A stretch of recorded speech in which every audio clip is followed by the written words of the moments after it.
नमस्कार साथियों, मैं आज अति महत्वपूर्ण सेशन के साथ आपके सामने उपस्थित हुआ हूं ताकि आने वाला एग्जाम में आपको अधिक से अधिक मदद मिल सके। तो पहला क्वेश्चन है, रेडियोधर्मी पदार्थ उत्सर्जित करता है। रेडियोधर्मी पदार्थ उत्सर्जित करता है तो क्या उत्सर्जित करता है? रेडियोधर्मी जो पदार्थ होता है वो अल्फा बीटा गामा किरण उत्सर्जित करता है। कौन कौन किरण उत्सर्जित करता है? अल्फा किरण, बीटा किरण एवं गामा किरण। ये तीनों किरणों को उत्सर्जित करता है और अंततः जो है ये एक नए तत्व का जन्म देता है। अंततः क्या करता है? यह एक नए तत्व को जन्म देता है। तो इसका आंसर क्या हो जाएगा? रेडियोधर्मी पदार्थ उत्सर्जित किसको करेगा? तो गामा किरण, अल्फा किरण, बीटा किरण, ये तीनों हो जाएगा। उपर्युक्त में से एक से अधिक हो जाएगा। तो ऑप्शन डी हो जाएगा, उपर्युक्त में से एक से अधिक। रेडियोधर्मी पदार्थ से अल्फा बीटा गामा किरण उत्सर्जित होते हैं। इन उत्सर्जन के पश्चात पदार्थ का परमाणु भार और क्रमांक जो है बदल जाते हैं, जिसके कारण से एक नए तत्व का जन्म होता है और अंततः जो है क्या होता है? एक नए तत्व का जन्म हो जाता है। क्लियर हो गया होगा? तो रेडियोधर्मी पदार्थ उत्सर्जित करता है अल्फा किरण, बीटा किरण एवं गामा किरण। क्लियर? नेक्स्ट क्वेश्चन है, डॉल्फिन वर्गीकृत किए जाते हैं।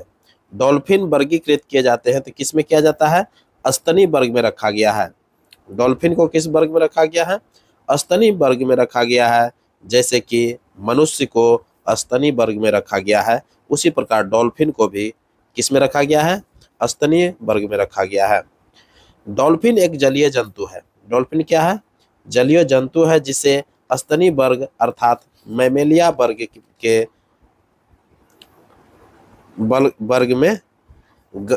के गण सिटेसिया में रखा गया है। कहा जाता है कि डॉल्फिन एक जलीय जंतु है जिसे स्तनी वर्ग अर्थात मैमेलिया वर्ग के गण सिटेसिया में रखा गया है। क्लियर? यह अत्यंत ही बुद्धिमान जंतु है जिसका शरीर धारा रेखित होता है। जिसका शरीर क्या होता है? धारा रेखित होता है।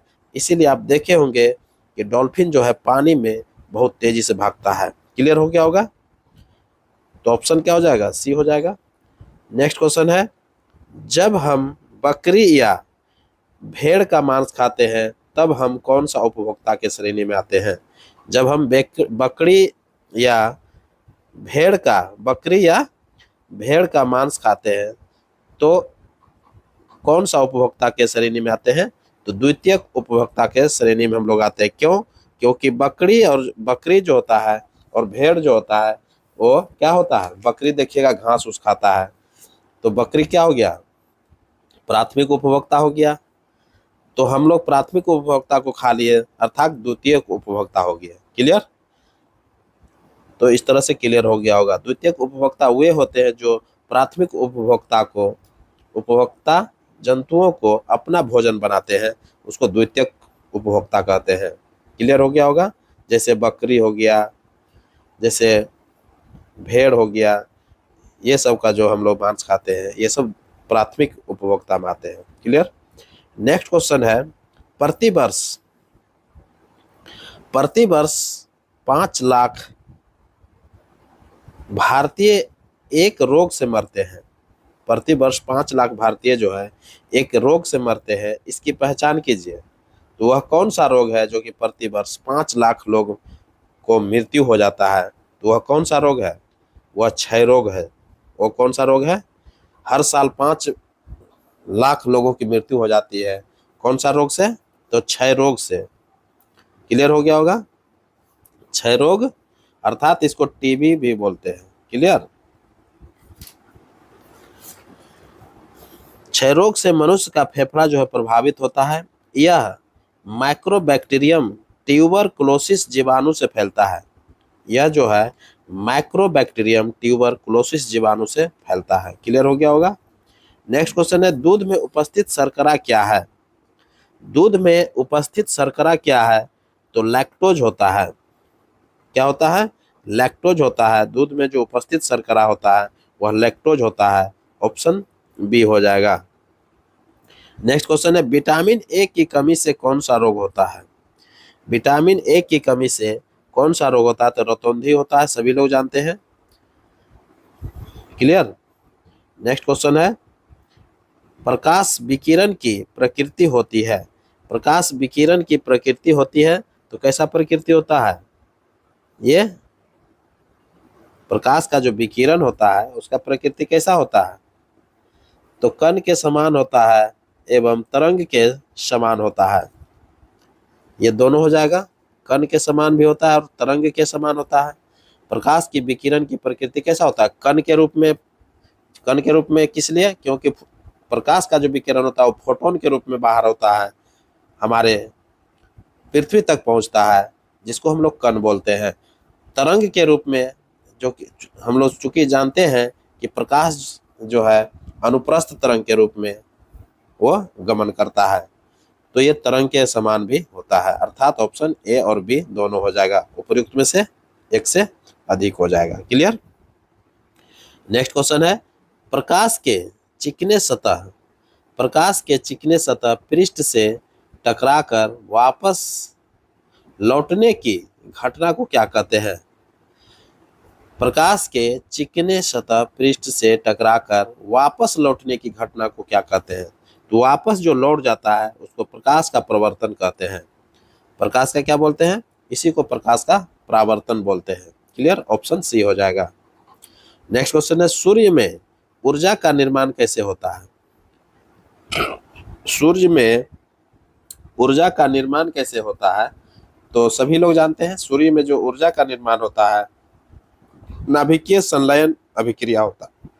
कौन सी अभिक्रिया होता है?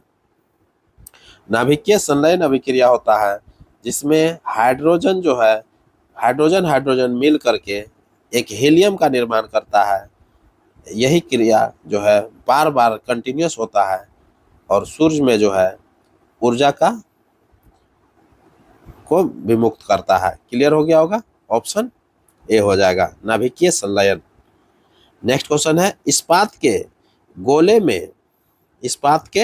गोले में पदार्थ की मात्रा उसका क्या होती है? इस्पात के गोले में पदार्थ की मात्रा को क्या बोलेंगे? कोई भी गोला हो या कोई भी वस्तु हो, उसमें जो उपस्थित मात्रा होता है उसको द्रव्यमान कहते हैं। उसको क्या बोलते हैं? मास बोला जाता है। कोई भी वस्तु हो, कोई भी ऑब्जेक्ट हो, उसमें उपस्थित मात्रा को क्या बोलेंगे? मास बोलेंगे, उसको द्रव्यमान बोलते हैं। ऑप्शन क्या हो जाएगा? बी हो जाएगा। नेक्स्ट क्वेश्चन है, एडिज मच्छर किसका वाहक है? एडिज मच्छर किसका वाहक है? तो एडिज मच्छर से आप देखिएगा डेंगू फैलता है। क्या फैल जाता है? डेंगू फैलता है। ऑप्शन क्या हो जाएगा? ऑप्शन बी हो जाएगा, डेंगू। नेक्स्ट क्वेश्चन है, डेंगू किससे फैलता है? तो वायरस से फैलता है। क्लियर हो गया होगा। एडिज मच्छर क्या है? वायरस है। सबसे कम आयतन विभव वाला तत्व कौन है? तो सबसे कम जो है आयनन विभव हो जाएगा। क्या हो जाएगा?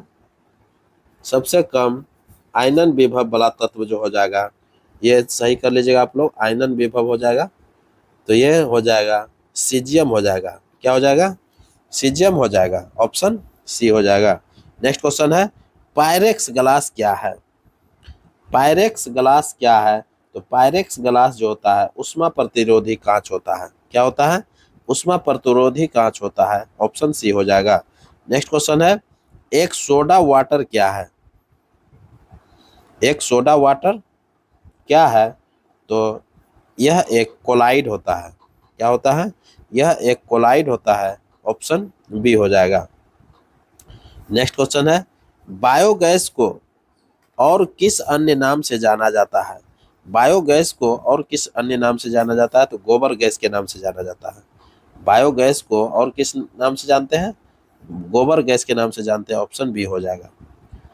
नेक्स्ट क्वेश्चन है, परमाणु अविभाज्य है किसने बताया था?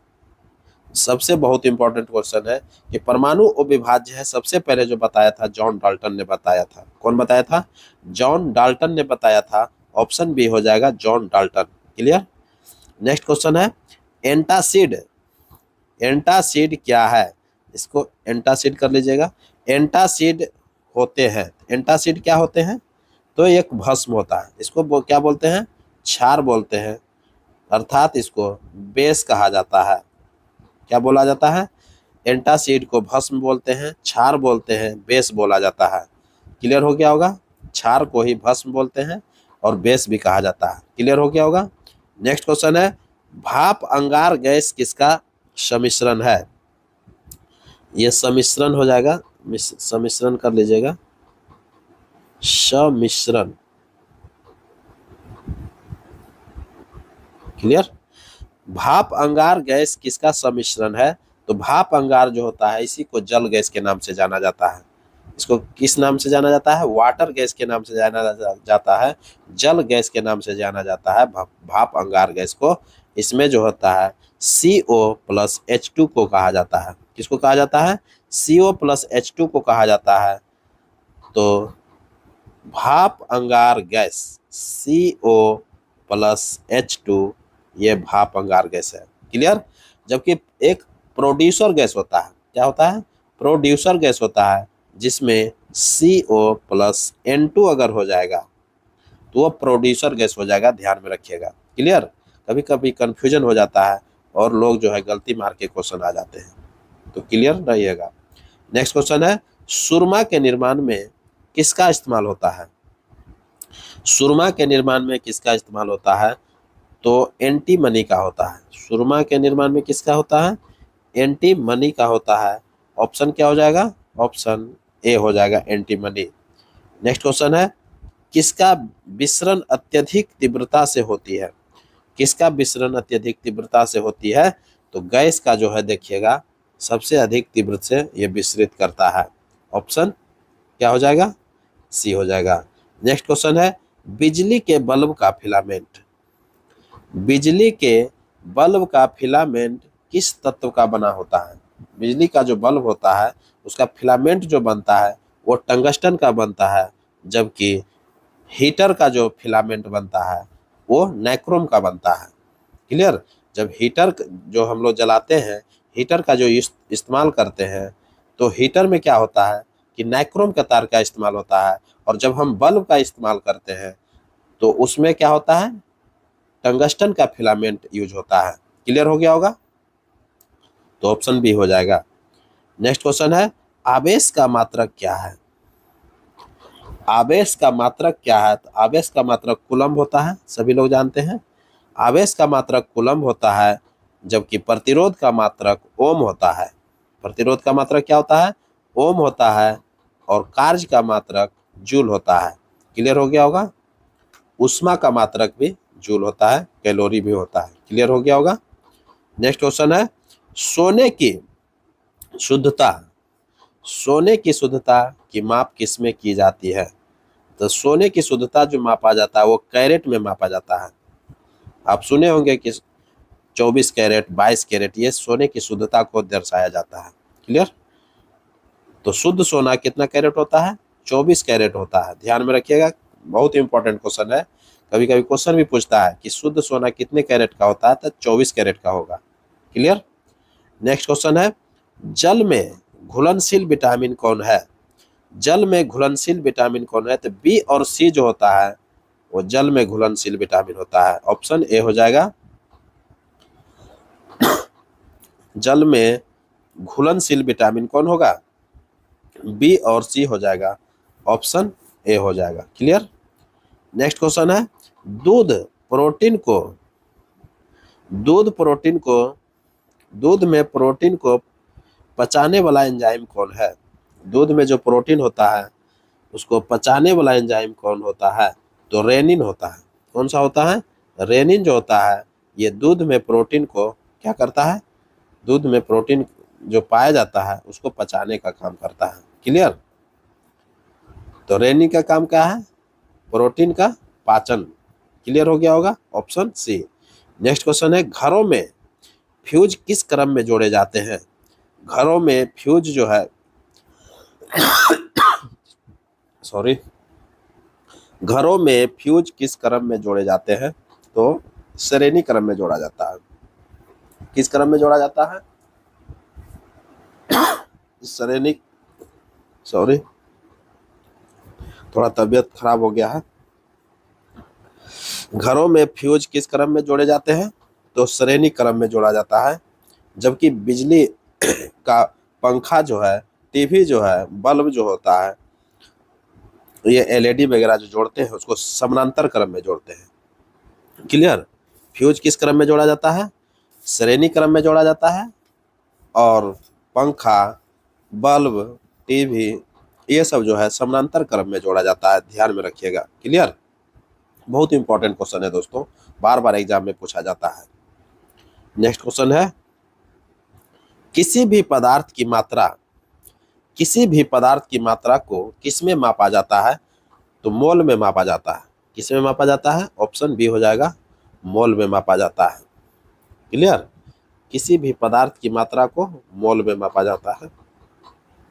नेक्स्ट क्वेश्चन है, दूरी की सबसे बड़ा मात्रक क्या है? तो पार्सेक होता है, सभी लोग जानते हैं। क्या होता है? पार्सेक। दूरी का सबसे बड़ा मात्रक क्या होगा? तो पार्सेक होता है। ऑप्शन बी हो जाएगा। नेक्स्ट क्वेश्चन है, सितारों के टिमटिमाने का कारण क्या है? सितारों के टिमटिमाने का कारण क्या है?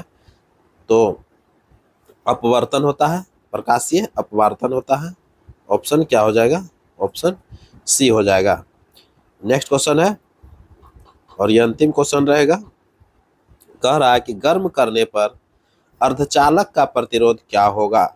गर्म करने पर अर्धचालक का जो प्रतिरोध होता है वो घट जाता है, जबकि चालक का प्रतिरोध बढ़ जाता है। ध्यान में रखिएगा, जब कोई भी अर्धचालक हो उसको गर्म करेंगे तो उसका प्रतिरोध क्या होगा? घटेगा, जबकि चालक का प्रतिरोध क्या हो जाता है? बढ़ जाता है। ये ध्यान में रखिएगा। क्लियर? तो कंफ्यूजन नहीं कीजिएगा। इसी के साथ अब हमको इजाजत दीजिए। मैं पुनः एक नए वीडियो के साथ उपस्थित होऊंगा। तब तक के लिए पढ़िए और नेक्स्ट वीडियो का इंतजार कीजिए। फिलहाल मेरा तबीयत भी खराब चल रहा है। सो नमस्कार, जय हिंद।